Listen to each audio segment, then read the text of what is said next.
Before you immerse yourself in tonight's terror, hit that subscribe button if you think you can handle even darker stories lurking in the shadows. You know how life throws curveballs sometimes? Well, let me tell you about Max. He's one of those guys who's been through a lot but keeps going, no matter what. Max, 36, lost his wife a few years back. It was tough for him and his son, Ben, just 12 years old now. Max decided it was time for a change, so he packed up their lives in the city and moved to a quiet little town, the kind of place where the loudest thing you hear is the wind rustling through the trees. Max works as a freelance writer, which gives him the flexibility to stay close to Ben. And Ben? That kid has a knack for electronics. Give him a broken radio and he'll turn it into something you'd swear came fresh out of a store. When they moved into their new house, it didn't take long for Ben to find something intriguing. In the attic, buried under old boxes and dust, he discovered an old ham radio.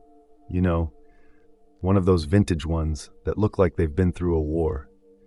Max thought it was just a phase, something to keep Ben occupied while they settled in. But Ben was hooked. For the first few days, nothing much happened. The two of them unpacked, got used to the slower pace of life, and tried to make the place feel like home. Ben spent hours fiddling with that old radio, cleaning it up and figuring out how it worked. At first, Max didn't pay much attention to it. He was busy setting up his workspace and figuring out how to keep the bills paid. Then the signals started. Late at night, when everything was quiet, Ben would sit by the radio with his headphones on, listening intently. Max didn't think much of it at first. Kids and their hobbies, right? But then Ben started talking about strange sounds and broken messages coming through. He said it sounded like someone trying to speak, but the words were garbled, almost like they were being distorted on purpose. Max brushed it off. Maybe it was just interference or some outdated broadcast still floating around on the airwaves. But as the nights went on, Ben became more insistent. He said the signals weren't random. They had a pattern. Max didn't want to admit it, but he was starting to feel uneasy too. There was something about those late-night signals that sent a chill down his spine. It wasn't just the static or the fragmented voices. It was the way they seemed to linger, like they were meant for someone. That evening started like any other. Max and Ben were sitting at the kitchen table, eating a simple dinner, just something Max whipped up quickly. It was one of those quiet nights where the only sound was the faint hum of the fridge and the occasional clink of a fork on a plate. Peaceful, almost too peaceful, considering how used to chaos they'd been back in the city. And then, all at once, everything changed. First, it was their phones, both of them buzzing and flashing in unison. Then the TV, even though it was off, came to life with a blaring tone that made them both jump. The old ham radio on Ben's desk crackled to life too, screeching with static before finally settling into an ominous monotone voice. "This is an emergency broadcast," the voice announced, steady and cold. "A biological outbreak has occurred. Infected individuals are spreading rapidly. Stay inside and avoid contact with the infected. This is not a drill. A full quarantine is in effect. Do not attempt to leave your home." The words hung in the air, heavy and suffocating. Max froze, his fork halfway to his mouth, while Ben's eyes widened, his face pale. For a moment, neither of them moved. The broadcast repeated once more, word for word, before cutting out abruptly. And then, silence. The kind of silence that feels alive, pressing in on you, making every creak of the house sound like a gunshot. The lights flickered, dimmed for a second, and then came back on, weaker than before. Max stood up, his chair scraping against the floor. "Stay here," he told Ben, his voice steady but his mind racing. Was this a hoax, some prank gone viral, or was it real? He couldn't tell, but the gnawing tension in his chest told him to take it seriously, at least for now. Ben, still seated, glanced at the ham radio across the room. "Dad, should we check?" "No," Max cut him off, sharper than he intended. He softened his tone. "Not yet. Let's just stay calm and see if anything else comes through." But nothing else did. No follow-up messages, no sirens in the distance, no indication of what was happening outside. It was as if the world had just stopped. Max tried to rationalize it. Maybe it was a mistake. Maybe someone hit the wrong button. But deep down, he knew better. Something about that voice, the way it delivered the message, left no room for doubt. Whatever was happening, it wasn't good. And it wasn't over. The next day, Max tried to go about his usual routine, but the eerie silence of the town was impossible to ignore. The streets that had once been bustling with life were now empty. No cars passed by, and the air had a heavy stillness that felt unnatural. Max decided to go to the local store, hoping to find some answers. He figured if anyone knew what was happening, it would be the people working in town. As he walked through the quiet streets, his mind raced with questions, but nobody else was around to ask. When he entered the store, Max immediately noticed the emptiness. The shelves were nearly bare, with only a few essentials left scattered around. A few people stood around, whispering in hushed voices, their faces tense and worried. Max approached the counter, where Claire, the store clerk, was quietly restocking some items. He cleared his throat. "Claire, what's going on? The whole town is silent." She looked up slowly, her face drained of color. "It's spreading fast," she said, her voice low. "Some kind of illness. People are getting sick, and no one knows how or why. The hospitals can't keep up. There's chaos, but no one's really talking about it." Max's stomach dropped. The emergency broadcast from the night before suddenly felt far too real. "Do you know what it is?" he asked, trying to mask the fear creeping into his voice. "No," Claire replied, shaking her head. "The doctors are guessing it's viral, but how it's spreading, it's different. Some think it's airborne, others say it's food, but no one knows for sure. All I know is it's spreading faster than anyone thought." Max glanced around, noticing how everyone seemed to be keeping their distance from one another, as if afraid to even make eye contact. "So what do we do?" "They've put a quarantine in place," Claire said, her voice tight. "Stay inside. Stay away from anyone showing symptoms. If you see someone coughing or acting strange, don't wait. Get out and lock up." Max nodded, trying to process what he had just heard. He glanced at Ben, who was quietly standing a few feet away, his eyes glued to the empty shelves. The unease in Max's chest was growing. This wasn't just a town-wide scare, it was something far worse. Max's curiosity piqued, but before he could ask Claire any more questions, she hastily said goodbye, her eyes darting nervously toward the door. "Stay safe," she muttered, quickly locking the door behind him. Max stood there for a moment, watching her retreat into the shadows of the store, a feeling of dread settling over him. Something wasn't right. As he walked back to the house, his mind raced with the unsettling bits of information he had just gathered. The illness, the quarantine, the empty streets, it all seemed too surreal. He couldn't shake the thought of the broadcast, the sense that whatever was happening, it was only just beginning. By the time they reached the house, it was already dark.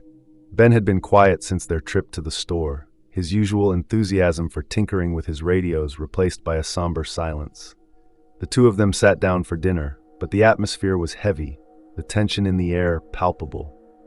Then, just as they finished eating, Max heard it, a faint rhythmic noise like knocking.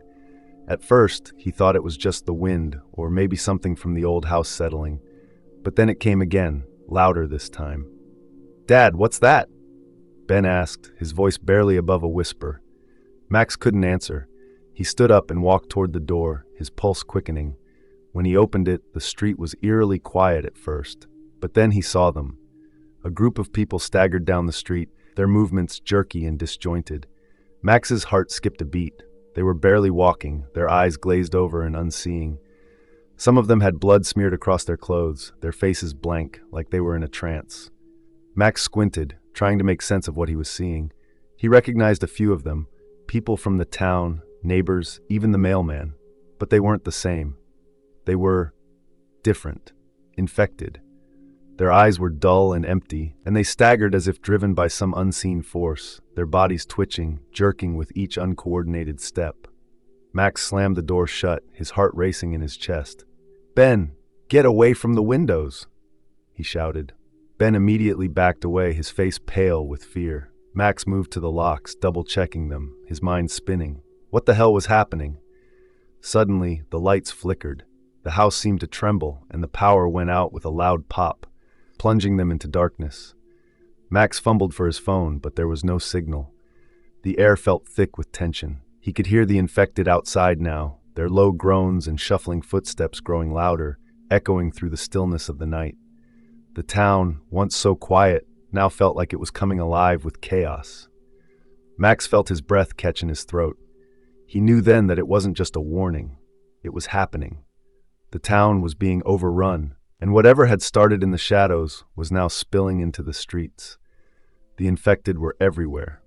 Max paced back and forth in the living room, trying to make sense of everything. Ben, still by the ham radio, was fiddling with the dials, trying to get another signal. Max could tell that his son was scared, even though he tried to hide it behind his usual curiosity. It was a strange feeling, that mixture of fear and determination, but Max had seen it before. Ben was just trying to stay busy, to make sense of the chaos. "Anything?" Max asked, his voice edged with impatience as he stopped by his son. Ben shook his head, eyes glued to the static-filled screen. "I'm trying. I think I'm getting something again, but it's still too hard to make out." Max sighed and rubbed his forehead. He wasn't sure what he was hoping to hear. The broadcast from earlier had shaken him to his core, and now this, whatever that cryptic voice had meant, was making him second-guess every decision he'd made so far. They hadn't even been in town for a week, and already they were in the middle of something they didn't understand. "Maybe we should just wait for the authorities to give us more information," Max said, though the uncertainty in his voice betrayed his own doubt. "We can't keep relying on that thing." Ben didn't look up. "But what if no one's coming?" His tone was quiet but insistent. "What if this is bigger than we think?" Max paused, looking down at his son. Ben was right. The authorities hadn't even made a public announcement yet. The only information they had came from the strange, fragmented broadcast. Max could already feel the weight of their situation settling in, heavier than ever. They couldn't count on anyone to help them, at least not right away. Ben's voice broke through his thoughts. "Wait, I think I've got something clearer." Max leaned in, watching as Ben adjusted the dial again, this time more carefully. The radio hissed for a few seconds before a voice came through, this one more distinct but still filled with static. "We didn't mean for it to get out of control. The tests, they were supposed to be contained. The company thought they had it under control, but it's too late now. The infection, it's spreading faster than we can manage. Stay inside. Don't trust anyone who says they have a cure." Max felt a chill run down his spine. The message was clear now, but it only raised more questions. What tests? What kind of company was involved? And why hadn't anyone come forward with this information sooner? Max took a deep breath, trying to keep his cool. "That's not just some disease. This sounds like a cover-up. An experiment gone wrong." Ben nodded slowly, his face grim. "The company, they're trying to cover it up." Max turned away, running a hand through his hair. "We need to figure out who else knows about this. Someone has to have answers." "I'll keep listening," Ben said, his voice serious. "Maybe we can find a way to stop this." Max nodded, though doubt lingered in his mind. The infected outside were still a threat, and now they had a deeper mystery to solve. But there was no turning back now. Max turned his attention to the door, his thoughts racing. "We've got to stick together, Ben. No matter what we hear, no matter what happens, we get through this together." Ben didn't say anything, but his gaze was steady. It was all they had, really. Each other.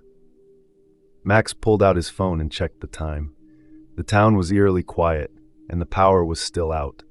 It felt like they were in some kind of limbo, stuck between whatever was coming for them and the hope that they might somehow survive it. He took one last look out the window, half expecting the infected to appear at any moment. But it was still too dark to see clearly. He couldn't shake the nagging feeling that something was coming, something worse than just the infected. The message on the radio had made it clear. This wasn't just about survival anymore. It was about uncovering the truth behind it all. "Stay close," Max said, more to himself than to Ben. He didn't have all the answers, but they couldn't afford to wait around. As the days stretch on, Max and Ben's situation becomes increasingly dire. The house, once a safe haven, now feels like a prison. The food supply they had stocked up on is nearly gone, and with no power to keep the refrigerator working, most of it is spoiled. The air in the house feels stagnant, heavy with the sense of impending doom. Every creak of the floorboards, every gust of wind outside, feels like a warning. Max tried to keep a semblance of normalcy for Ben, tried to make him believe that everything would be okay, that they just needed to stay patient. But Ben knew better. Max could see it in his eyes. His son was no longer the curious, optimistic kid who had been eager to start a new life in a quiet town. Now Ben was just as anxious, just as scared as Max. The radio crackled to life again late one night, just as Max was sitting by the window, keeping watch. The voice was frantic, barely audible over the static. "They're closer, more are coming. They're not just in the town anymore. The outbreak, it's spreading fast. If anyone can hear this, please, you need to leave now. Get to a shelter, if you can find one. It's too late for most of us. It's already too late." Max gritted his teeth and turned off the radio. The silence that followed was almost worse than the broadcast itself. They were alone, completely alone. The next day, Max ventured out to the backyard to see if he could salvage anything useful from their dwindling supplies. Maybe some cans, a few bottles of water. But as he stepped out the back door, he froze. In the distance, a group of infected was stumbling through the woods, their grotesque, jerky movements unmistakable. They were closer now, far too close for comfort. Max rushed back inside, heart racing. He found Ben, still tinkering with the ham radio, his face pale from lack of sleep. "We can't stay here anymore," Max said, his voice low but urgent. "It's not safe. The infected are getting closer, and we don't have enough food or water to make it much longer."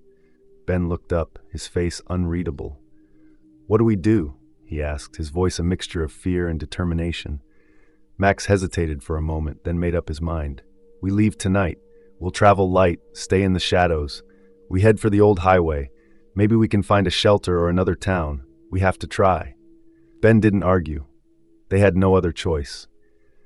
That night, the air was thick with tension as Max and Ben packed what little they could carry, just essentials, a couple of flashlights, a first aid kit, the last of their food, and Ben's ham radio. Max glanced out the window as they finished. The street was eerily quiet, too quiet. It was almost as if the infected were waiting, lurking just out of sight. They slipped out the back door, careful to avoid any noise. Max had been in tense situations before, but this felt different. This wasn't just about survival, it was about escaping a nightmare that had no end. They moved swiftly through the darkened yard, sticking to the shadows. The infected had already breached a neighboring house, and the screams from earlier still echoed in Max's ears, haunting him. He could hear them now, the guttural growls and the pounding footsteps as the infected roamed the streets, searching for their next victim. Max and Ben made their way down the overgrown street, the wind rustling the trees above them. Each time they heard a noise, they froze, holding their breath. Max's heart raced in his chest, and he could feel the weight of the night pressing down on him. They were so close to being discovered, so close to being caught in the open.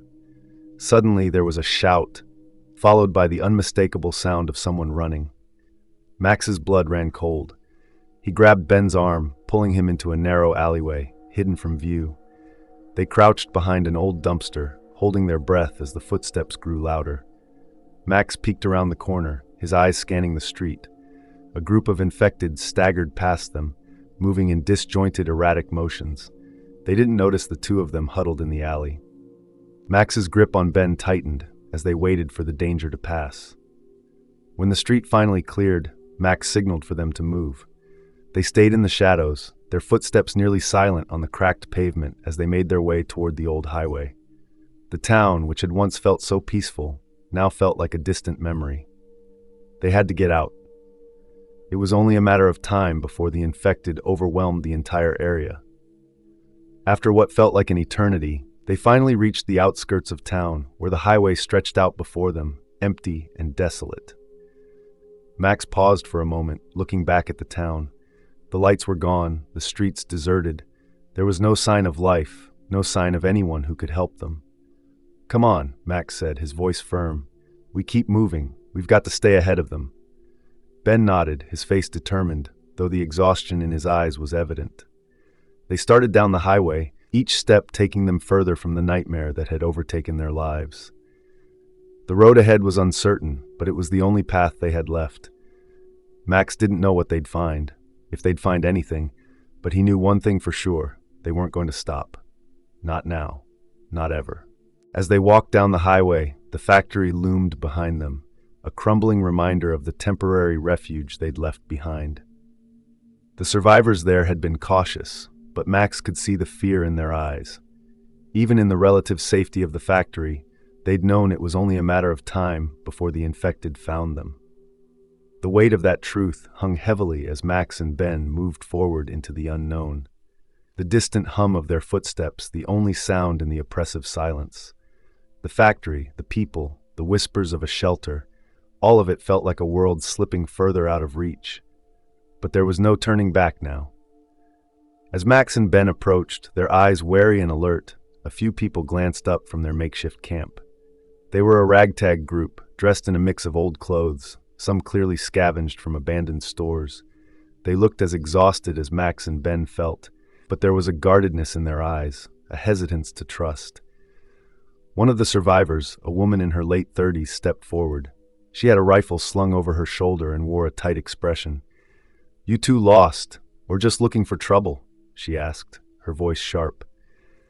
Max held up his hands in a gesture of peace. "We're not armed," he said. "Just trying to survive. We heard you're hiding out here." The woman narrowed her eyes, as if sizing them up. After a long pause, she motioned for them to approach. "We don't take kindly to strangers, but you don't look like you're a threat. You can stay, but you'll work. All of us pull our weight." "Of course," Max replied, nodding. He looked over at Ben, who was staring at the survivors with wide eyes, unsure of what to think. Ben didn't want to say it out loud, but he was relieved to have found other people, even if they were strangers. As they settled in, Max and Ben were introduced to the group, 3 more survivors, each with their own story. They had all been part of the city before it fell apart. Now they were just trying to survive, day by day. Later that evening, as they sat around a small fire in the corner of the factory, one of the survivors, an older man with gray hair and tired eyes, spoke up. His name was Liam, and Max could see the weariness in his face, the weight of too many bad memories. "You two just get here?" Liam asked, his voice hoarse. "Yeah," Max answered. "We've been traveling for a while now. The road's been dangerous." Liam nodded grimly. "More dangerous than you think. You're in the right place, though, for now." Max raised an eyebrow. "What do you mean?" Liam sighed, shifting in his seat. "I used to work for a pharmaceutical company, a big one. We were doing tests for a new drug meant to cure terminal illnesses. The company thought they had it all figured out. They were promising miracles, but they didn't account for the side effects. The drug didn't just cure anything. It mutated the test subjects, turned them into something else, something hungry." Ben looked up, his eyes wide with fear. "Hungry? You mean like—" Liam's face tightened. "Yeah, flesh hungry. They became violent, aggressive like animals. And the worst part? The company tried to contain it. They covered it up, but it spread faster than they could control." Max felt a chill run down his spine. "So it was an experiment gone wrong?" he asked, his voice barely above a whisper. "Exactly," Liam replied. "And now we're stuck with the consequences. The company's not even trying to help anymore. They're still trying to cover it up, though. I've heard whispers, but nobody's seen any sign of government intervention. It's just us now." Max felt a surge of anger. "That's insane. People are dying, and they're just letting this happen?" Liam shook his head. "It's worse than you think. The infected aren't just mindless anymore. Some of them—" He paused, glancing around at the group as if to make sure no one else was listening. "Some of them are starting to move like they're coordinated, almost like packs, like they're hunting, they're evolving. It's only going to get worse." Max felt his stomach twist. He'd seen enough of the infected to know they were dangerous, but the idea that they could adapt, get smarter, he didn't know if they'd survive it. Before Max could respond, Ben interrupted. "I've been hearing strange signals on the radio," he said, his voice trembling slightly. "We think we might be able to find a place that's safe." Liam frowned, his brow furrowing. "A place that's safe? If you're talking about those shelters they're always mentioning on the radio, I wouldn't trust them. They're just trying to get people to stay put, to contain the situation. Nobody knows who's really running them or what's going on." Max stared at the fire, deep in thought. Ben's hopes of finding a safe place were quickly unraveling. But then, just as the conversation seemed to hang in the air, a voice crackled from the radio. "This is an emergency broadcast. The shelter in Oakwood has limited openings. All survivors must make their way there immediately. This is your last chance for rescue." Ben's eyes lit up. "There it is," he said, practically jumping out of his seat. "That's our chance." Liam shook his head, but there was a look of something like fear in his eyes. "Oakwood's not far from here, but it's not safe. Trust me, I've been there before. It's a trap." Max felt torn. He glanced at Ben, who was practically pleading with his eyes. They had to take the risk. They had to try. "We don't have much time," Max said, his voice firm. "We need to go now." Ben looked at him, his eyes filled with determination. "I'll go with you, Dad. I want to keep trying, even if it's dangerous. Maybe we'll find people who know what's going on." Max nodded. "We'll stick together, but we leave first thing in the morning. We're taking our chances." The group fell silent, some of them nodding in agreement, others looking doubtful. The uncertainty of their situation was suffocating, but Max knew that staying in the factory wasn't the answer. It was only a matter of time before the infected found them. The shelter might be their only hope. As they began to prepare for the journey, Liam's voice cut through the room. "I don't know if you'll make it," he said, his tone softer now. "But whatever you do, stay alert. If you make it to Oakwood, don't trust anyone there." Max exchanged a glance with Ben. He didn't know who to trust anymore, but they had to keep moving. They had no other choice. Max and Ben, after gathering what little they could carry, set out at first light, moving through the deserted streets with caution. They navigated the outskirts of the city, avoiding the infected and staying hidden as much as possible. After hours of walking, the shelter finally came into view, a heavily fortified military compound on the city's edge, surrounded by high walls and guarded by armed soldiers. The sight of the shelter brought a small sense of relief, but Max knew better than to let his guard down. When they reached the gates, the guards informed them that only one more person can be allowed inside. Max kneels down to Ben, his face filled with conflicting emotions. "Listen, Ben, I can't go in with you. You have to go in. You'll be safe here. I'm going to find us another place. I'll be back for you, I promise." Ben's eyes well up with tears. "But Dad, what if it's dangerous out there? What if you don't come back?" "I can't." Max places a hand on Ben's shoulder. "I'll come back, all right? I won't leave you alone, but right now, you need to stay here. It's the safest place for you." Ben hesitates, looking at his father for a long moment, his heart heavy. "I don't want to be without you." Max forces a smile, though his heart breaks. "I'll make sure we're together again, Ben. Just promise me you'll keep safe here, okay?" With a final, reluctant nod, Ben steps inside the shelter, the gates closing behind him with a loud, final clank. Ben stands on the other side, watching his father through the bars, his tearful face framed by the heavy metal gate. The sound of the locks is deafening, and Max turns away, trying to hide his own tears. He promised Ben he would return. Now, all he had to do was find a way to keep that promise. As Max walks away, Ben whispers to himself, "I'll make your sacrifice worth it, Dad. I swear I will." Inside the shelter, Ben struggles to adjust to the overwhelming fear and tension. Days pass, and the situation outside grows increasingly dire, but no one hears from Max. The shelter's atmosphere is tense, and Ben spends his days trying to stay focused, hoping his father will return as promised. One afternoon, he approaches a soldier stationed near the entrance, his voice trembling with urgency. "Excuse me, sir," Ben begins. "I need to know if you've seen my dad. He was with me when we got here. He didn't make it inside, but he promised he'd come back for me." The soldier glances at him for a moment, his face hard with the weight of the situation. He looks around, making sure no one is listening too closely before speaking. "I haven't seen anyone leave or come back in a while. It's been chaotic out there. The gates, they're locked tight. I'm sorry, kid." Ben's stomach sinks. "But he said he'd return. He has to." His voice cracks, the fear and desperation creeping in. The soldier sighs, his expression softening. "I get it, kid, but right now, the focus is on getting supplies in, keeping order. We don't know what's going on out there. It's too dangerous." Ben stands there for a moment, his mind racing. "You don't understand," he promised. His voice trails off as he looks down, trying to hold it together. The soldier gives him a sympathetic nod. "I'm sorry. I wish I could help. But if he's out there, he's probably trying to survive like the rest of us. Just hang tight." Ben nods numbly, the weight of the soldier's words hitting him like a ton of bricks. He turns away, the uncertainty of his father's fate gnawing at him. He doesn't know if he'll ever see Max again, but he knows he can't give up hope. Not yet. A few days later, the atmosphere in the shelter shifts drastically when an unexpected event shakes everyone to their core. The military team conducts daily health checks on all survivors, and the process has become routine, though always tense. But this time, something feels different. Peter, a man who had been quiet and withdrawn since entering the shelter, starts to show troubling signs. At first, it's subtle, sweating, a slight fever, and an occasional cough, but soon it's impossible to ignore. His condition worsens rapidly, and the guards, seeing the signs of infection, immediately isolate him in a small holding room. Ben watches from a distance, his heart racing. He can't help but feel a sense of dread creep over him. Peter had always seemed off, but Ben never imagined it would come to this.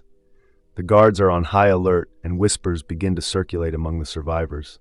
Within hours, Peter's condition deteriorates even further. Feverish and delirious, he becomes unrecognizable, and within a short time, he succumbs to the infection.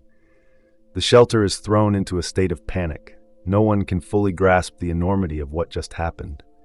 The lead doctor, a stern woman named Dr. Hayes, steps forward to address the shelter's residents.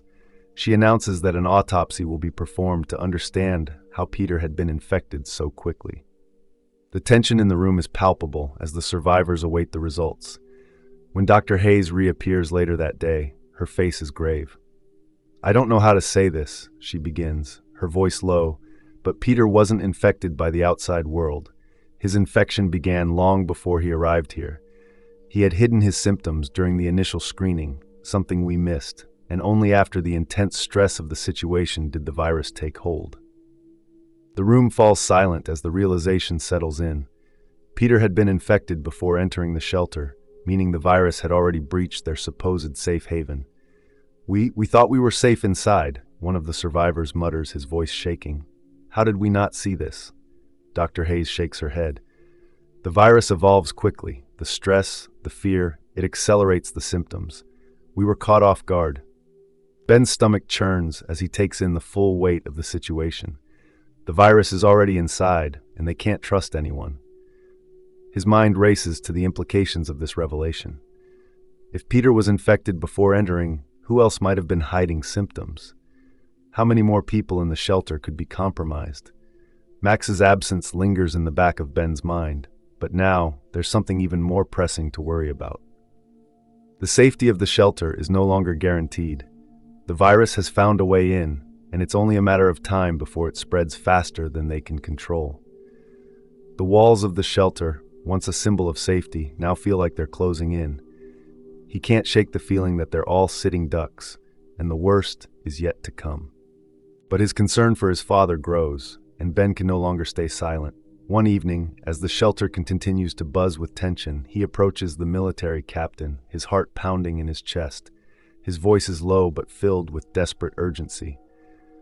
"You need to go back out there. Find my dad. He's alive. I know it. He can't be alone out there, not after all this," Ben pleads, his eyes wide with hope. The captain, a hardened man in his mid-40s, looks at him for a long moment, his expression heavy with regret and a touch of sympathy. He lets out a sigh, rubbing a hand over his face before shaking his head. "We can't go back out there, kid. It's too dangerous. He's probably already gone. There's nothing left for him." His voice cracks slightly, though he tries to hide it. Ben's heart sinks at the captain's words, but his resolve only hardens. "I don't care. I have to try. He's my dad," he says, his voice steady, despite the rush of emotions threatening to break him down. The captain looks at him, torn. "I understand, but you're risking your life for a lost cause. We've already seen the worst of it out there. You're safer here." But Ben's mind is made up. He can't stay in the shelter while his father is out there, alone, no matter how dangerous it might be. His father had sacrificed himself for him, and now Ben would do the same. "I'm not staying. I'm going." The military captain tries once more to stop him, but Ben has already made his decision. He sneaks out under the cover of night. using the darkness to his advantage. The cold, empty city streets stretch out before him, eerily silent except for the distant moans and growls of the infected that echo through the deserted roads. The air feels thick with dread, but Ben pushes forward. He fights through the chaos, each step taking him deeper into the unknown. He knows the risks. He's seen firsthand what the infected are capable of, how quickly they can overwhelm a person, but his determination grows with each step. The thought of his father, alone and vulnerable, drives him forward, pushing the fear and uncertainty to the back of his mind. Ben moves cautiously through the city, his eyes darting to every shadow, every creak of a building, every rustle of movement in the distance. He doesn't know where he's going, but he knows he has to find his father, even if it's the last thing he does. As Ben ventures deeper into the desolate city, the oppressive silence is shattered only by the distant growls of the infected. He keeps moving, but with each step, the darkness around him seems to grow thicker, more suffocating. The air is heavy, and the weight of isolation presses in on him. Somewhere in the distance, Ben hears faint, disjointed whispers. At first, he dismisses it as his mind playing tricks, but the voices are persistent, growing louder as if calling his name. He stops in his tracks, his heart racing. The whispers stop when he looks around, but then a soft tapping sound echoes through the air, like a knock on a door, but no one is there. It chills him to the bone. Ben tries to shake off the feeling, but as he continues, the sound follows him. A light flicker catches his eye from a nearby alley, a figure, just out of his reach, barely visible in the shadows. He doesn't know whether it's a person or an infected, but the feeling of being watched intensifies. His breath quickens, and he draws closer to the alley, only to find it empty. The tapping continues, now louder as if it's right behind him. He spins around, but the street is deserted, just as it was moments ago. But he can't shake the feeling that someone is trailing him. Ben pushes forward, trying to focus on his mission, but the eerie presence feels too close for comfort. He keeps walking, each step now measured and deliberate, the eerie sounds growing until they feel like they're inside his head. Eventually, Ben stumbles upon the ruins of an old building that looks as though it's barely standing. His heart skips a beat when he sees a familiar figure slumped against the crumbling wall, Max. His father is alive, but not well. Max looks up slowly, his eyes bloodshot, his clothes torn and stained with dirt and grime.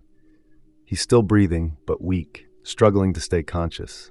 Ben rushes over to him, kneeling by his side, his voice trembling. "Dad, it's me, it's Ben." Max's eyes flicker with recognition, though his body is too weak to move. "Ben, how did you?" His voice is strained, barely a whisper. "I never stopped looking. I promised I wouldn't give up on you," Ben says, tears welling up in his eyes as he helps his father sit up. Max smiles faintly, his lips twitching as if trying to hold back tears of his own. "You're a hell of a kid, Ben," he mutters, his pride evident despite the exhaustion weighing him down. Ben helps Max to his feet, supporting him as best he can. Together, they begin the slow trek back to the shelter.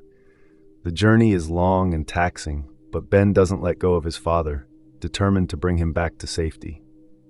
As Max and Ben approach the gates of the shelter, Ben's heart pounds in his chest. He can't believe they've made it this far. His legs ache from the long journey, and the weight of the world feels heavier with each step. Max leans against him, his body trembling from exhaustion, but his determination is clear in the way he walks. When they finally reach the shelter, Ben calls ahead. "Please, open the gates. It's me, Ben. I've brought my father back." The guards, who had been monitoring the perimeter, hesitate. They look through a small slit in the gate at Ben, then at Max. The military captain approaches cautiously, his face a mix of disbelief and uncertainty. He eyes them both, checking their condition before stepping closer. The captain, who had doubted Ben's ability to survive the journey, stares at him in awe. "You were right, kid," the captain mutters, still in shock. "I didn't think anyone could make it out alive. You brought him back." Ben glances at his father, a small but relieved smile crossing his face. "I'll do whatever it takes to keep us both alive," he says, his voice steady and resolute. "Just a moment," the captain mutters, signaling for the other guards to perform a quick inspection. They examine Max and Ben from a distance, rifles still raised in the tense atmosphere. Ben's heart races as they are asked to stop. Max, weak and barely able to stand, does his best to hold himself together. The guards are thorough but respectful, checking their pulses, their breathing, making sure neither of them shows any signs of infection. The captain, however, doesn't look pleased, his expression grim as he watches Ben's anxious eyes. "All right, you're clear," the captain says after a long, drawn-out moment. "But we'll have to take you both to quarantine for a full checkup." Ben nods, relieved yet uneasy. As they walk through the gates, a sense of relief washes over him, but it's short-lived. The sight of so many people, survivors clustered together, some huddled in corners, others in makeshift beds, reminds him that they're still far from safe. "Peter," Ben begins, unable to hold back the question that's been nagging at him for days. "What happened to Peter? The guy who was here when we arrived?" The captain's eyes harden at the mention of the name. He glances at the guards before answering. "Peter was infected," he says bluntly, his tone devoid of compassion. "He was hiding symptoms. We had no idea until it was too late. We had to take care of it." Ben's breath catches in his throat. "You mean you killed him?" The captain looks at Ben, his face cold but unwavering. "It was the only way to stop the spread. Once the infection takes hold, it's too late. You can't afford to wait." His eyes narrow slightly, as if trying to gauge Ben's reaction. "We did what needed to be done." Ben feels his stomach twist with unease, but he can't argue with the harsh reality of the situation. He had seen the infected firsthand, and he knew how quickly things could spiral out of control. Still, the thought of someone being left to die like that, without a chance to even try and fight back, unsettles him deeply. As they move toward the quarantine area, Ben can't help but feel the weight of everything that's happened. His father's sacrifice, the horrors of the world outside, the loss of so many. The shelter might be safer, but it's not without its own darkness. Once inside the quarantine area, Max is directed to one side to undergo further checks, while Ben is seated separately. The medical personnel quickly begin scanning both of them for any signs of infection, running tests and taking blood samples. Ben's mind races with 1,000 thoughts, but the most pressing one is still his father's safety. After what feels like an eternity, they're both cleared, but Ben can't shake the unease in the air. The shelter, for all its fortified walls and military presence, feels just as uncertain as the world outside. He can't help but wonder just how long it will be before something else goes wrong. As Ben and Max sit together in a small, sparse room at the edge of the shelter, Ben glances around. He sees other survivors. Some are comforting each other, while others stare blankly into the distance, their eyes hollow with the weight of their experiences. The tension in the air is palpable. Max, still weak, leans back against the wall, letting out a long, exhausted breath. "We made it," he mutters, his voice hoarse. "I didn't think I'd see the day." Ben looks at him, his throat tight with emotion. "I told you I wouldn't give up on you. I promised." Max smiles faintly, his pride shining through despite the exhaustion. "You kept your word, kid. You're one hell of a son." Ben smiles back, but the shadow of everything they've been through lingers in his eyes. He knows their fight is far from over, but Max knows this is only the beginning. The journey isn't over, not yet. Drop a comment with the word virus if you want more chilling stories like this, and help spread this video like a virus. Don't forget to subscribe to stay updated on the latest horrors. Stay tuned and stay safe.